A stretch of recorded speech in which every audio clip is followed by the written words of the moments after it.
area. So I'm happy to be here to do our $300 annual presentation. So we'll go ahead and we'll get started. Again, my name is Troy Siekas. I'm a FAASTeam program manager at the Minneapolis FSDO. My specialty is airworthiness. So I am a mechanic by trade.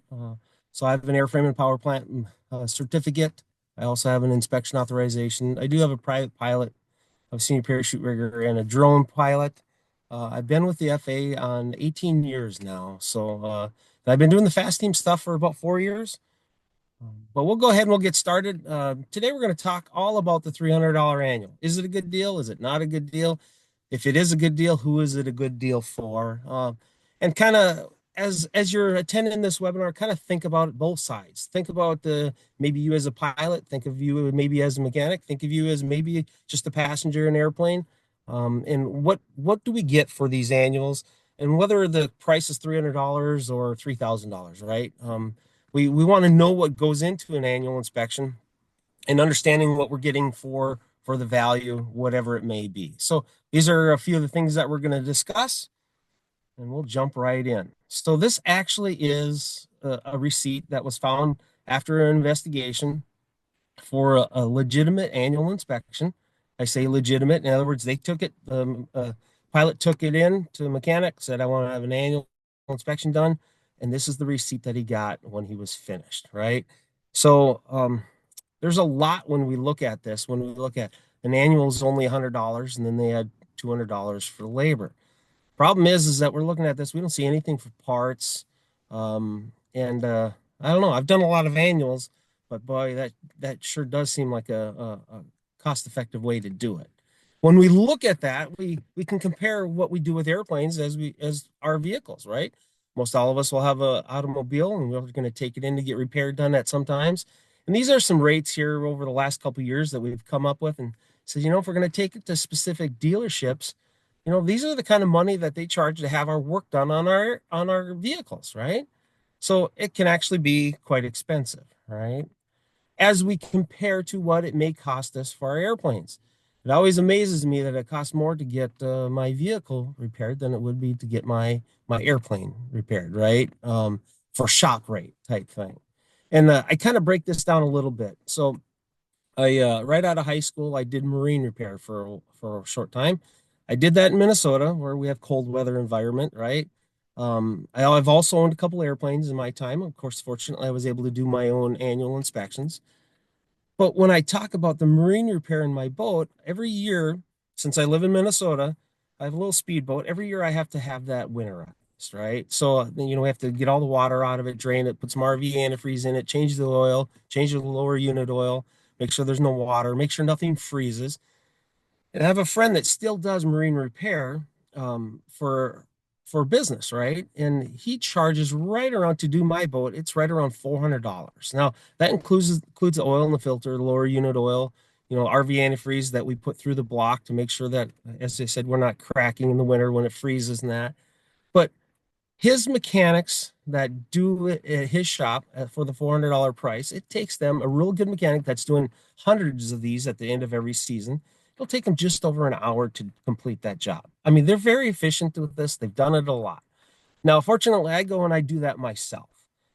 So I use his shop, use his tools, and I go in and I do one a year. So not many, right? One a year, that's it. And it takes me about 2 hours. Not a long time when you think about it, about $200 or 2 hours to do the labor. And then of course I buy all the supplies that I need, the oil and the filter and everything else. But again, it takes me 2 hours to do this, which normally I would have paid somebody else about $400. I think about that, how I compare to my own airplane, right? So my own airplane, when I would do an annual on that, I was lucky if I could get it done in a weekend, right? Now, when I'm talking my own airplane, I flew a Cessna 170, okay? So I would be prepping logbooks, doing my AD research ahead of time, all the stuff that I knew about, getting everything ready so that when I showed up to the hangar early Saturday morning, I'm ready to get going and I want to do my inspection. And by the time, the end of Sunday came by, hopefully I was close to completion. Sometimes I'd have help, people that are there opening panels, helping me clean, doing some service items, whatever it may be. But again, it takes time to do a thorough annual inspection. So when I look at the beginning of this presentation where we talk about a $300 annual and we see a receipt that the annual is $300, and I compare the work that I spent in on my airplane for doing my annual inspection compared to what I do for winterizing my boat, and it's the boat's even $100 more than what that receipt is. I really wonder what kind of work we're getting done on some of these annuals if we're getting inspections like that for that kind of price, right? So we're going to dive a little deeper into that. A lot of the manufacturers are going to tell you what they recommend, what the time should be to do an inspection. And here, Cessna says it's approximately 15 hours. I'll be honest with you. I've done a lot of 172 inspections. You have to be really on your game to be able to do all that in 15 hours. Obviously, you're taking out the service items from that time, and the service items is what takes some time also, right? But again, it's part of what we do when we do our inspection, because it's not like you're not doing the service items when you're doing the inspection, because you have to get through the service items to even continue to do the inspection, right? How do you know what the wheel bearings look like if you're not actually taking them out, cleaning them apart, cleaning up the grease and looking at them and everything else? So same thing with the oil, checking the oil filter, oil screen. So this is an idea. I say this is a fairly conservative estimate. But again, if we're going to go back to a $300 annual, what are we doing? Is the mechanic doing the work for $20 an hour? And if they're doing that for $20 an hour, what about all the other things that they have to pay for? If they bring it to their hangar, they got to pay for their hangar. They got to pay for, their insurance. If they got insurance on their business, they got to pay for their tooling, specialized tooling that they may buy, calibrating, every year, torque wrenches, cable tensiometers and such. So there's a lot of work. And not only that, it's even having the manuals, manual to be able to do the work on your aircraft. Maybe they have an AD service that they're paying for. All that comes out of it. And, there's at times when you sit there and you look at it, if we're doing $300 annuals, even if it's on a Cub, is it possible that the mechanic could actually make more money working at McDonald's? In some cases, it may be the case, right? So we're going to jump into a few regulations here. We're going to start in 43. 43 is for the mechanics. Part 91 is for the operators or the pilots. So we're going to talk a couple things on 43 here right now. We're going to talk about 4315. Well, 4315 says if you're going to bring an aircraft in for an inspection, it must meet all applicable airworthiness requirements. That means we need to inspect the aircraft, right? If it's time for an annual inspection, we need to make sure that it's in compliance with all the ADs and anything that may need to be done at that time, whether it's through instructions for continued airworthiness for field approval, an STC, maybe it's an airworthiness limitation from the aircraft. But again, we need to do all this, and this all takes time. It takes time to do this research to determine the status of where we're at on each individual aircraft, especially if this is a new aircraft to you, right? If you've been maintaining this one for a few years, you got a good idea what's coming up. If it's your new first time you're seeing it, there's a lot of work. I do tell a lot of people that I'm a firm believer the average mechanic doesn't really make much money on an aircraft the first time they see it for an annual inspection, because there's so much research going into doing an AD search and figuring out the status of that aircraft for that first inspection. They're hoping that they're going to get some repeat customer, come back year after year after year because of the work that they're putting in for that first one, right? So we're going to continue on a little bit on 4315. It says if we're going to do an inspection, $100 annual type of inspection, we must use the checklist, right? Plain and simple, you got to use checklists. You got to follow it so that you're not missing things, you're not forgetting things, right? And then that checklist can be one provided from the manufacturer. It can be one that you make on your own, but it must meet the bare minimum, the requirements of 43 Appendix D, right? That's what you have to do. Now, keep in mind, a lot of these general aviation airplanes that we're talking about, whether it be the 152s, the 172s, or, an Aero or whatever it may be, the more complex aircraft that we get, the more items that are going to be on that checklist. What if you're maintaining a 172 today and tomorrow you've got a Cessna 421 that pulls in, right? So now we're talking a lot more stuff going on with this aircraft, retract, a lot more tooling, jacks and everything else. So again, depending on the complexity of the aircraft, really depends on how much time it's going to take and how much involvement and tools that the mechanic has to have on their part, right? So another thing that people seem to have some issues with at times is that after we're doing an inspection, we're going to do a return to service. Before we do that, we need to run the aircraft, right? And they're like, well, what do you mean? We just did the whole inspection, everything's good to go. No, you actually need to run the aircraft. You're not done just by the time you button it all up. You need to run the aircraft. You need to determine, what's the power output? Are the magnetos timed right? Fuel and oil pressures, cylinder and oil temperatures. I mean, there's more to it than just opening it up, saying it's good to go and closing it up. We got to follow through with that, right? So keep that in mind. It's more than just inspecting the aircraft and putting it back together, right? Of course, again, this comes right out of the FARs or 14 CFR Part 43. You must run it. Same thing for a turbine engine. You're going to do a power performance run. It's all part of the requirements. Now, 43D here, when we go through this checklist, it's, one of the first things it says is that, well, now we got to clean the aircraft, right? So I always recommend people, well, first of all, take a look at it. Start your inspection by saying, well, do I have some smoking rivets here? Do I have some fuel stains?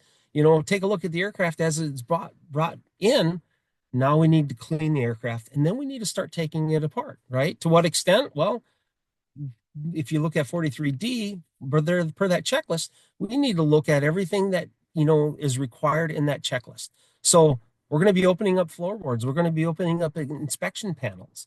Again, it all takes time.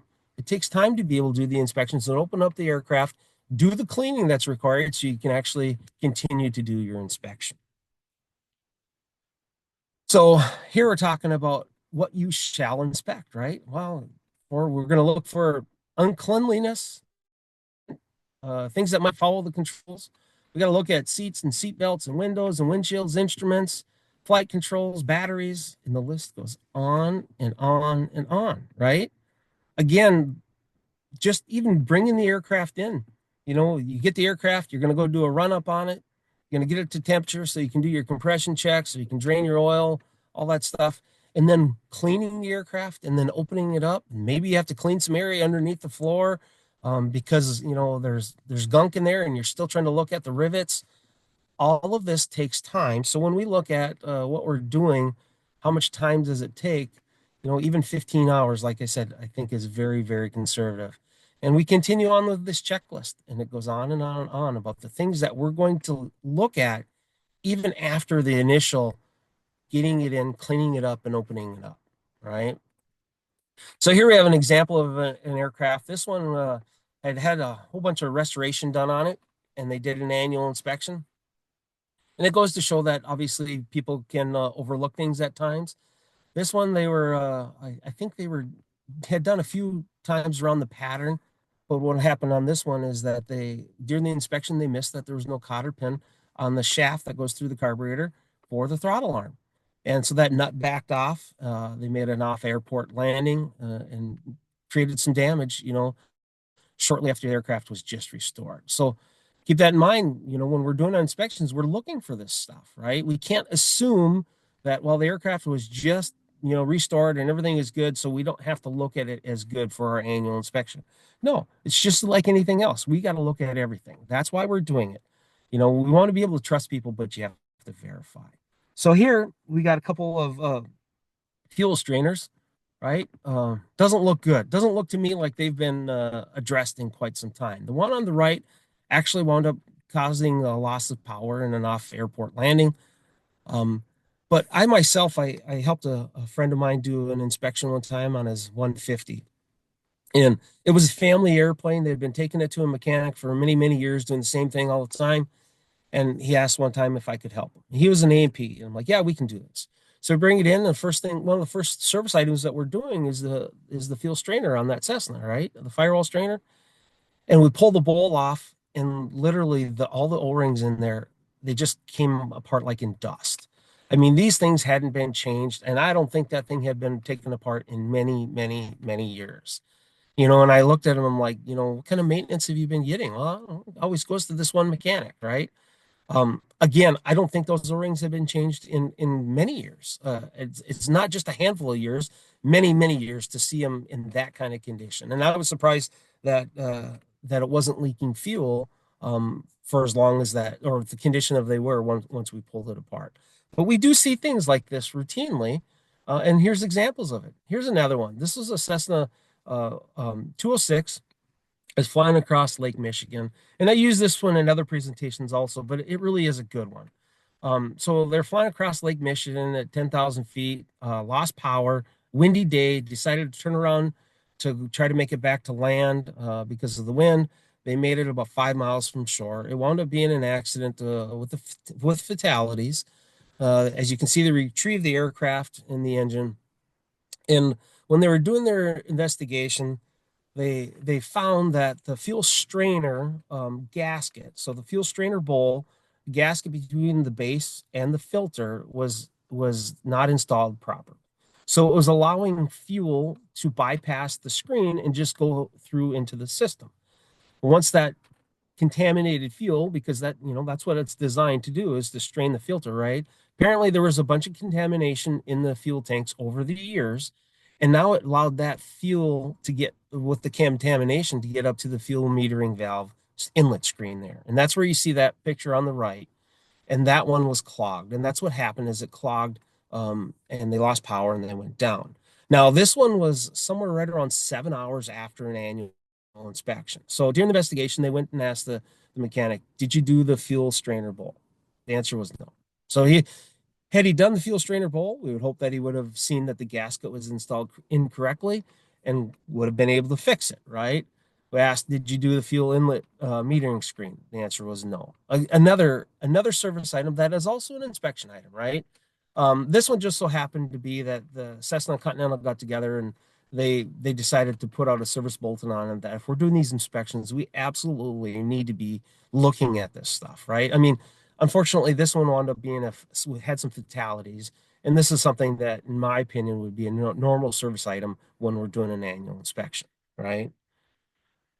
So now here we're going to talk a little bit about bracket air filters. The picture on the left, you look at that, and so if the aircraft comes into you and it looks like that with the air filter, first of all, I'd say it's been there for a while, but second of all, where did the rest of the air filter go, right?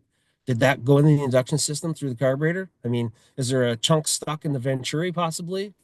We don't know, but we should be looking, right? I mean, that would be a big flag for me. The second of all, I'd look at it and say, well, how long has that filter been in there? We look at a bracket air filter, even right on the packages, it gives you a lot of information for any bracket air filter. First of all, they're going to tell you that it needs to be replaced every annual or 100 hours, whichever occurs first. And then they also have a shelf life printed on them. So after a certain date, they say do not install on an aircraft, even if it's brand new, right? So again, the one on the left, how long it was there and what happened to the rest, I'd want to figure that out. But again, we talked to that $300 annual from the receipt at the beginning, no parts. Well, no oil filter, no oil, no air filter. I mean, depending on if it even had a bracket air filter, right? But no parts. It really kind of opens your eyes. And this is exactly what's on the air filters. This is the ICAs or instructions for continued airworthiness for the bracket air filters. So there's a lot of information that they provide for you right there on the package every time that you're going to change it. So here's another one I've used in the past, but it's really a good example. So here we got a Cherokee that was flying, and they were on takeoff and full power on takeoff, and everything seemed to be fine. And about 600 feet in the air, and they kind of had a reduction in power, and they wound up having an off-airport landing. So during the investigation, they looked at it and they see that single wall scat hose that was in pretty rough shape. Um, they kept looking and they saw some fuel staining in the induction system. They saw a lot of soot inside the cylinders and on the plugs. They determined that it was a very rich mixture. And what ultimately was happening is that scat hose, which, like I said, single wall, it's recommended by a service bulletin from the manufacturer that would be dual wall hose. They had single wall installed, and it's in pretty rough shape, right? Let's face it. All the structural wire, that holds it expanded out is has all been kind of depleted and everything else. This aircraft happened to be about 12 days over its annual. So it was overdue for an annual inspection. Now, I'm here to say that that part didn't go bad in 12 days.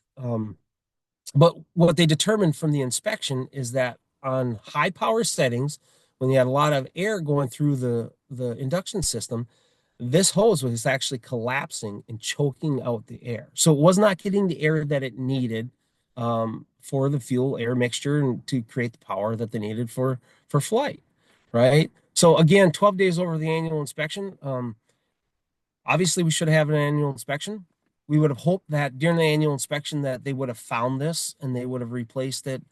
But to be honest with you, that probably needed to be replaced many years prior. I don't think that deteriorated in 12 days, let alone even in the last couple of years, right? So, again, what are we looking at when we're doing our inspections? Are people taking the detailed time to determine what needs to be done? This one wound up being having some work on it. There was a few mechanics working on it, doing some repairs and an annual inspection. This one got dispatched and returned to service kind of like this. Wound up off airport landing because they missed it on the inspection.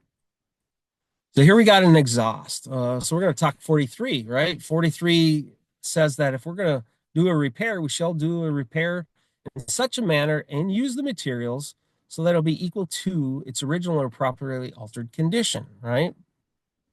I would say I'd look at that and I'd say, it's probably not the best weld. It probably might not meet what is the intent of AC 4313.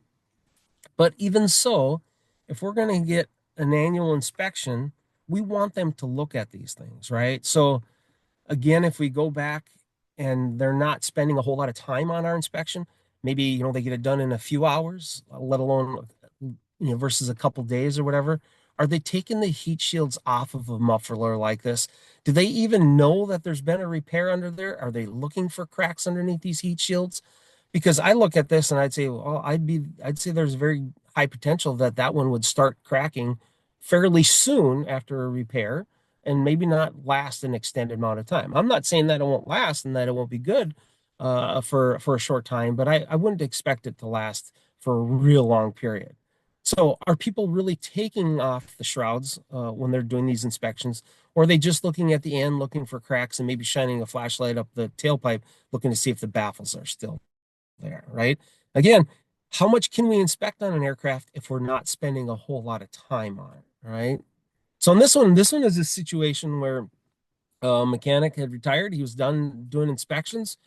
So the owner and operator takes the aircraft and finds a new mechanic and says, how much is your inspection? He goes, well, my flat rate is $1,500. He's like, that's crazy. That's absurd. He says, I've never paid more than, whatever the price is. $1,500 is crazy, right? And I'll be honest with you, I've had that answer to me many times. They call us up at our facility. Our flat rate is this, or this is the rate for our service items, and this is the rate for any squawks or whatever we fix afterwards, plus supplies, right? And you get that. That's crazy. But in this instance, the gentleman agreed to do the inspection at the price that he was not happy with, but he agreed to have the inspection. The mechanic calls him up and he says, well, he says, unfortunately, he says, we got some cylinder work that needs to be done. He goes, because of this. Well, and of course the owner was not happy. And his answer was, well, the last mechanic signed it off just like that. Why don't you? Right? Well, is that right? Well, obviously it's not right, right? And then that one continues to get worse because it's not sealed, right? The gasket can't seal anything there, and they continue to run it, and it continues to erode even more. So when's the last time we found a mouse nest in an aircraft, especially the ones that have been sitting for a while, or maybe we all have customers that fly their aircraft once or twice a year, or just bring it in for annual, and they really don't fly it much. And maybe we're finding a mouse nest or whatever. And if we do, well, there might be some more that we need to look for, right? If you look at this one, it had a mouse nest or a rodent of some sort, built a nest there, and then it developed some serious corrosion, and that obviously creates a lot of work. So if we're finding things like a mouse nest, hopefully we're looking deeper to make sure that there's not some more structural issues. So here we got, looks like a cylinder came loose from this engine, and this when we talk about maintenance errors leading to accidents, this is the number one cause, is the cylinder torque, right? So lots of people will change a cylinder on an engine and they torque it all down on that side, and they don't follow the maintenance procedures which say you need the other side because they all have the through bolts, right? So you need to take time to remove the exhaust and the intake and the baffling or whatever is needed on the opposite side and follow the maintenance procedures to to do a torque on both sides, right? Again, this is the number one reason that we have issues after maintenance. This is the biggest cause is because of lack of proper torque on the cylinders and the cases, right? So how many people have seen oil leaking out of an engine and they can't really determine where it's coming from? Well, it's not the crank seal, and maybe I think it's the case halves or whatever. Lots of times that's an indication that we have an under torque condition on our through bolts, right? Um, I've had aircraft they've brought in and they have RTV on the top, on the seam between two case halves or Pro Seal because they're trying to keep the oil in. Again, that is an indication that they're loose and we've got some fretting corrosion there. And that's why we have oil seepage and weeping out of those surfaces. So keep that in mind. And now back up to the RTV thing, right? I'm a firm believer that RTV has very, very little use on airplanes, especially in the engine. There used to be a time that people would, say, "Hey, I don't want my engine to leak at all. Put that stuff everywhere." And the reality is that our TV kind of works like a spring, especially the people that are putting it underneath the cylinder bases, on the base gaskets and that. You torque it down, and then the RTV will actually degrade over time. It kind of shrinks up. So now your cylinder's loose, right? So now you're going to start getting some of that fretting corrosion maybe in the case, or you're going to get some cracking on the bolts eventually, so they start work hardening and you get those beach marks until you finally get the failure and you have something like this, right? So keep that in mind. When we're doing maintenance, we want to follow the procedures. We want to torque both sides. And again, if we see some oil leaking around the case halves of these engines, that's really good chance that we're in a under torque situation. Brought it up a little bit earlier, but parts, right? So if we're getting an annual and they're not charging us for anything for parts, are we doing everything on the whole annual, right? Just a rough guesstimate on some parts on a small airplane, we're looking at $92 just for oil and a filter, right? I mean, that's quite a bit considering if our annual is only $300, right? Now, depending on how much time they're spending with our aircraft, are they taking time even to do the inspection on the oil filter, right? Because that takes time, right? The tool isn't that expensive, the tool to cut open the filter, but it does take time to get that off, cut it apart, pull out the pleats and start looking at it to determine, hey, is this engine making metal or not? Or are they just chucking the oil filters if they're changing the filter and the oil, are they just chucking it in the trash and saying, yeah, that's no big deal? Because that's part of the inspection, right? We want to know that. Airworthiness directives. Boy, this turns up a lot because airworthiness directives take a lot of time. Like I said, if it's the first time seeing this aircraft, it can take you hours and hours and hours to do a proper AD search, right? So a good mechanic will actually take the time to do this search, and lots of times they'll build an AD compliance list, so it's a quick reference. It's very helpful to a mechanic or the next mechanic or him the next year. It's also helpful to the owner operator. Now, is an AD search required or an AD compliance list required to be had? No. AD compliance must be documented in the logbooks.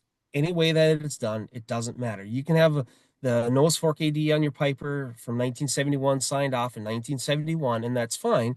But every time that you want to determine whether that AD has been done or somebody questions it, you're going to dig through the logbooks to find out where it was complied with and everything else.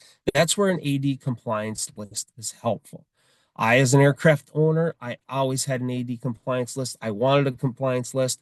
I had many customers that were very adamant that they had the AD compliance list because it helped them. They knew that it may cost them a little bit of extra time and money to have that. That was fine. I think a good mechanic will always provide those because they're doing the work in the first place, right? So keep that in mind. But that is part of the discussion between the owner operator and the mechanic. When you first start bringing your aircraft to somebody for maintenance, you need to have that discussion. You need to say, what am I getting for my money? In other words, I told you I want an annual inspection. What all are you doing? We've already talked about a lot of things that are required to be done on an annual inspection. So if they're telling you that, well, you bring it in at 3 o'clock today or 8 o'clock this morning, you'll be done at 3 o'clock today, depending on your aircraft. Well, what are you inspecting? What are you getting done? Am I going to get an AD compliance list? First of all, are you going to look at the ADs because that is a requirement, right? Are you going to look at all this stuff? Are you going to look at my instructions for continued airworthiness?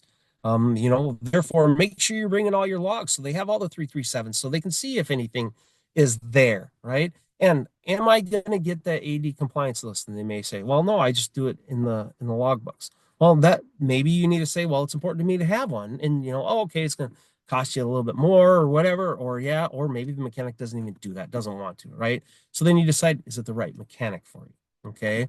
So again, ADs. Now, the other thing we've seen in the past is we've had people have an aircraft. ADs are all complied with, they say everything's good to go or whatever. What if somebody's doing some maintenance on their own aircraft and we'll use that 1971 nose fork AD on the Piper. They replaced all these nose forks way back then. Somebody, for some reason, needs a new nose fork on their airplane. So they find one on eBay, they buy it, and they bring it home and they install it. Well, maybe it's the one that was prior to the AD, right? That had the AD on. But are people looking at to make sure that these are the right parts and that we can actually use these? And I bring this up because it does happen. Let's be honest with you. People install used parts, and sometimes it's not even used parts. Sometimes it's even new parts that have ADs on them. We need to make sure on what we're doing for using parts that they're actually good, valid parts that we can use them, right? So here's a situation where they had a Musketeer. In this one, the owner operator had owned the aircraft for like 45 years, right? So sometime way back when an AD came out on it, there was an AD to change the fuel valve. So they went ahead, they changed the fuel valve. It was documented in the logbooks and everything. It was all good to go. And it continued to go through annual inspection after annual inspection. And everything seemed to be just the way it needed to be until he had an accident. When they went investigated the accident, determined that the fuel valve handle was installed 180 degrees out. So it's opposite. If they were selecting right tank, it was giving you left tank and vice versa, right? So it was 180 degrees out. And when they did some more investigation on it, they determined that actually had an old fuel valve on it, not the one required by the AD. So somewhere, sometime, since the AD was signed off way back when they said they installed a new fuel valve, now it got the old fuel valve, a different fuel valve put back in that wasn't in compliance with the AD. And of course, no documentation for that in the logbook. So we got to be careful about what we're putting on our aircraft for parts also. So some more regulations. We talk about 91, right? 43 was maintenance, 91 is operations. One of these items I always bring up too is the ELT inspection, right? So we're doing an annual inspection. Typically, we're going to do an ELT inspection at the same time, right? Because this is a 12 calendar month inspection, right? So there's things that we need to do for this inspection. Testing the ELT is just a small part of it. The other part is it's the regulation says, well, we need to know the expiration date of the batteries, right? It must be documented on the ELT itself and in the maintenance records, right? So that all takes time, right? And again, if we're only giving a mechanic 4 hours to do an annual, are we doing all these items? Let alone most ELTs nowadays have a remote switch. When they have the remote switch, they may or may not have an ELT or a remote switch battery in that switch, right? Most of them do if they have the remote switch. Those batteries don't even have a date on them. The only date on most of those is on the card when you buy the battery. If you don't have the date, when is that battery due? Is it been documented in the logbook? Does the logbook say, hey, this is when this battery was installed in the remote switch, and here's what the date is? If not, when do you replace it? Well, my recommendation would be now because we don't know, right? The ELT manufacturer maintenance manual will tell you how long those are good for, but you have to have a place to start from. Again, These are all things that mechanics have responsibility for when they're doing inspections, right? When we're looking at this. When I say mechanics have responsibility, they have a responsibility to do the work, right? Their responsibility is to do that maintenance. Owner and operators have some responsibilities also. Owner and operators ultimately responsible for the airworthiness of the aircraft, right? So again, it's that trust but verify. You have that conversation with your mechanic. This is what I want you to do. This is what I expect. You told me your price. I'll pay you your price, but this is what I want when I'm done. And then when they are done, you, as the owner operator, still have some responsibility to go through what they gave you. Go through the records, go through the logbook entries for what they did. Did they give you everything that you need, right? It's all part of the process. 91403 says that, well, we must comply with any airworthiness limitations, any instructions for continued airworthiness, replacement times. Maybe you're flying a Cirrus and you have your parachute has to be, taken care of every so often, right? If you got inflatable seat belts. Are they life limited? If you're flying anything with a turbine engine or a rotorcraft, you have life limited parts, right? So all these need to be addressed. And again, it's owner and operator's responsibility to go have this maintenance done, but you're also going to have to help the mechanic and say, hey, I need this done. Here's where we stand, right? This is where having these AD compliance list and aircraft status sheets available so that you know what's coming due on your aircraft. Because if you just throw a set of logbooks at somebody every time, it takes hours to figure out where we stand, right? Here we're talking about, well, you know what? Maintenance has a responsibility in 43 that if they're going to do maintenance, they must do an entry, right? And owner operators have the responsibility that you may not operate that aircraft unless you've verified that a maintenance entry has been made for that maintenance. Okay. So this is two part. It's that communication. Kind of like I've said before, it's kind of like a marriage. You got to have that communication back and forth. You got to understand what's happening. I bring this to you, I bring my aircraft to you for some maintenance. I need to know what you're going to do and I need to verify afterwards. We talked briefly here on 91 409 for inspections. What kind of inspections do we have for aircraft? Well, most of our general aviation airplanes are operated under a $100 annual type inspection, right? And that's kind of the standard for what we deal with. Some people may have a progressive inspection that they're running on theirs. Anything that's a large aircraft that meets paragraph E of there, so multi-engine turboprops, turbojet, or single engine rotorcraft, or large aircraft, over 12.5, then you would select something out of paragraph F. But the majority of our general aviation airplanes, that somebody's flying just for fun, is going to be the $100 type annual inspection. 91 411 and 413, the pitot-static and transponder test. Now, is this done at annual inspection? Well, lots of times the mechanic will help you out, right? The mechanic will say, hey, you got a pitot-static transponder cert due. And if they don't have the ability to do those inspections, maybe they have a shop that over to theirs and they help out or whatever, or they let you know, say, hey, we've had a lot of times where a pilot might have a pilot deviation or an accident incident, whatever it is. And we're like, okay, so you're flying in controlled airspace. You haven't had a transponder cert done in 4 years, right? Well, I took it to my mechanic for an annual inspection and he didn't do it, right? Well, that mechanic may not have the ability to do that. And it's great for them to help out and tell you. Of course, they're not responsible for the area that you fly your aircraft. So a good mechanic will tell you, hey, you need this. This needs to be done. But again, owners and operators' responsibility to know what maintenance needs to be done on your aircraft. So again, a status sheet is so very important. It's going to keep you out of trouble, but also communication with the aircraft or with your mechanic again helps you. A good mechanic is going to tell you, hey, you're due for this, right? So now we're going to briefly talk about records. What do you need to keep? Well, so we've talked a lot about this maintenance and going for an annual inspection and everything, and that plays right into things that we need to have a maintenance guy do for us, or maintenance gal do for us when we do this. Because if we're going to sell our aircraft at the bare minimum, what do we have to have? Or if the FAA says, hey, we want to view your records from accident, pilot deviation, or whatever else, what do you have to have? The bare minimum, you have to have the total time of the airframe each engine, each propeller, and each rotor, right? I kind of preach to everybody a little bit about propellers. So in general aviation, lots of times you don't see a total time of a propeller. There is a way that you can establish it, 91 or it's Advisor Circular 43.9. So you can go there and you can do some research and figure that out. But it is the reg. 91.417 says that you're going to have the total time of all these. You're going to have the current status of life limited parts. So if you have anything that is life limited, you need to know what the status. When was it last changed? Therefore, you can figure out when it was last or when it is next due. If anything is required to have a TBO, depending on your operation, you need to have that information.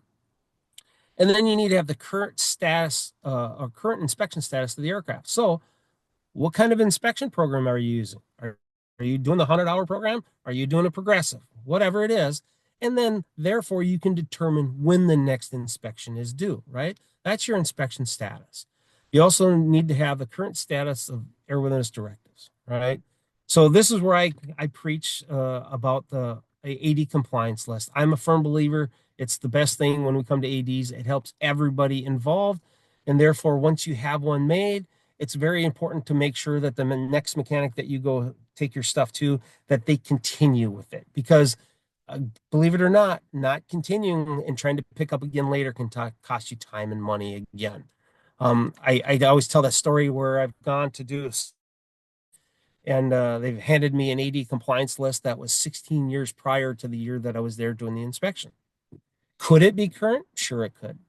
Am I going to believe that it's current? Well, I'm probably going to want to verify, right? So therefore, you may have that aviation safety inspector sitting across the table for you, with you, looking at your aircraft records and doing this for hours because they can't find where things are in the log books, as opposed to the guy that's got a good AD compliance list with all the information listed, what dates things are signed off in the log book, so you can go look at, May 3rd of 1983 for this AD, right? And therefore the inspector's looking for 5 minutes, right? So I'm a firm believer in AD compliance list. So, and then of course the other thing you must have is all your copies of your 337s.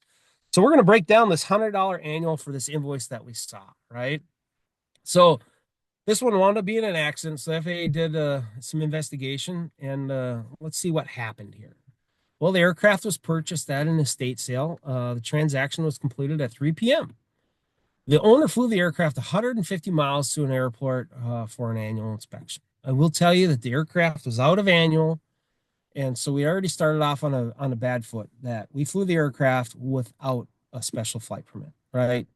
So that's the first thing that they should have done. Out of annual, we need to get a special flight permit to fly the aircraft. They flew it without one. So then the next day, the annual was completed on the aircraft by 11 a.m. That means it took less than 24 hours from the time the aircraft was purchased, and it flew, right?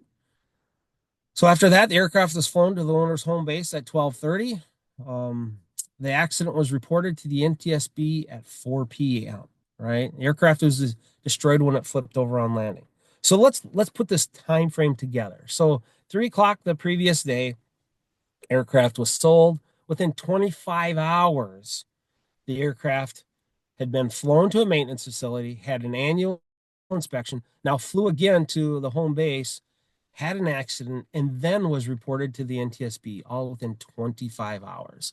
So I don't know. I sleep at night. Maybe that mechanic didn't or whatever, but if the aircraft left the sale at 3 o'clock, got to the maintenance guy, and if he was doing all this work, maybe he worked all night long. I don't know. But the reality is the annual was done by 11 a.m., right? So I suspect it may have not had as much of a detailed inspection. So the report I got on this one is that, and this isn't the accident aircraft, this is just an aircraft to represent it. But the report I got is that the first thing that they noticed is that the brake caliper wasn't safety wired. So then they did a little bit of investigation on it, and they found that somehow when somebody had put the caliper on, it was kind of tweaked in the pins. They over torqued it. When they over torqued it, it bent the rotor and caused the problem, right? So when they were flying the aircraft, they landed, the bent rotor became an issue, whether it was applying brakes or whatever. I'm not certain of, but the aircraft wound up flipping over and it destroyed the aircraft. Also, while looking at the inspection, when they found that, they started looking at the aircraft and they said, wow, this one's only got one hole open in each wing for, this is a tube and fabric aircraft. So they asked the mechanic, says, how did you inspect the wings of the aircraft for the annual inspection? He says, well, I used the borescope. So they said, well, hey, show us the borescope and tell us how you did it. Well, he couldn't produce a borescope and he couldn't really explain how effectively he inspected the wings, right? So, you know, what are we doing here, right? How much of an inspection really happened on this one? And then when we're walking around aircraft out at the ramp or whatever, how many times do we see an aircraft that's been recovered a few years ago, looks great and everything else, but none of the inspection holes are open? I mean, are we getting a good value out of our aircraft? Are we getting inspections done on them, right? So in this scenario, there was a few issues that we had. Obviously, we know the brake caliper wasn't safety. We know that the caused some damage, from over torquing and damaged the rotor. The aircraft had flown through controlled airspace. It did not have a pitot-static or transponder cert because they had been expired. They did not have the special flight permit that was required. They never did an AD research on it when they did it. But again, it was a $300 annual. So they charged $100 for the annual, $200 for labor. And I'd say there's probably a lot of things on the checklist or even 43D that didn't necessarily get done, right? We always talk about we don't have a problem until we have a problem. Well, in this one, they had a problem, right? We never know when we're going to have an issue, right? We never know that when we go out to fly our plane today, whether we're going to have an accident, a minor incident, or even a pilot deviation. But all those are going to be triggers where somebody's going to look into your records. They're going to ask a look for the documentation that you have to make sure that your aircraft was in current compliance, current inspection status. If you're in controlled airspace or space that you need a transponder, hey, they want to know that that was done. If you're flying IFR, did you have your pitot-static certification done? These are all triggers, right? Nobody ever gets in the aircraft and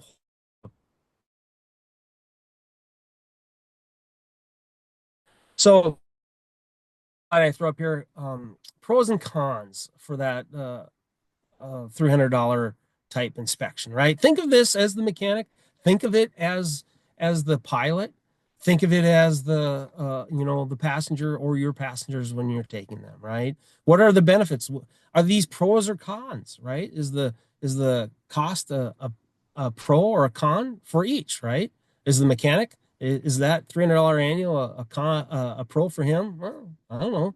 Like I said, I think he could make more money at McDonald's if he's truly doing the kind of work that he's doing that's required in making that kind of money, right? Downtime, safety, hourly rates. And then how does the pilot handle a bad situation or, bad news when there are airworthiness issues? In my own experience, I've had a couple times found cracked landing gear castings on aircraft, right? These just both happen to be Cessna products. And the one gentleman, I told him, I said, unfortunately, you have a cracked main gear casting. I said, it's going to require a repair. And his answer to me is, I always grease my landings. He says, there's no need to do that. I'm like, yeah, I can't sign off on an inspection like this. It needs to be replaced, right? But that was the answer, is I always grease my landings, so I'm not worried about it, right? And I had almost the exact situation for a different aircraft. This was a Cessna 206. It was operating a lot of off-airport stuff up in Alaska. And so I went up to the owner and I said, unfortunately, I got some bad news for you. He's like, what's that? I said, well, you got a cracked landing gear casting, cracked main gear casting. His first question is, okay, how are we going to get it taken care of?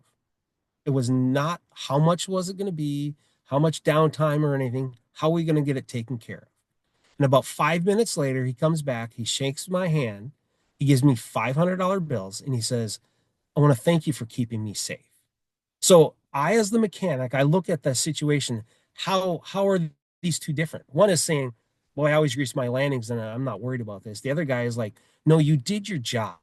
I hired you to do your job, and that's what you did. And I'm thanking you because you did your job, right? So everybody handles it a little bit different, right? And then, of course, kind of the kiss of death for most mechanics is when somebody, a new customer, brings their aircraft and says, "Yeah, my aircraft's perfect. It doesn't need anything." Right? Those are the ones that you're always worried about because you, they're not expecting one squawk whatsoever, and it usually goes south once there is a couple squawks. So just keep that in mind. And then the other thing is I know a lot of people do owner assisted annuals, and it can be a very, very beneficial thing for some people, right? But I always caution people that if you ask for how much your annual is and they get the price, and the very next thing is how much if I assist, that means they're really not worried about their aircraft, their annual. It's more about the cost. Now, the other thing is if they say, "Hey, how much is the annual?" and they say, "Hey, by the way, do you mind if I help so I can learn the airplane?" That's completely different. But if they're wanting to help because they want it to be cheaper, maybe they don't have the best intentions on that. So what do we look at? We talked about all the responsibilities that it takes for a mechanic to do an inspection, and there is a lot. Uh, but there's also responsibilities for the owner and operator for choosing where we're going to take this aircraft to get the work done and what was done and verifying the work that was done, right? We know that aircraft cost money. We know that every annual inspection, there are going to be parts. So if you're getting what we call the cliche $300 annual, is it a good deal? Is it a good deal for anybody? It may not be a good deal for the mechanic, the pilot, or anybody else flying in the aircraft. So think about it, open up those conversations between you and your mechanic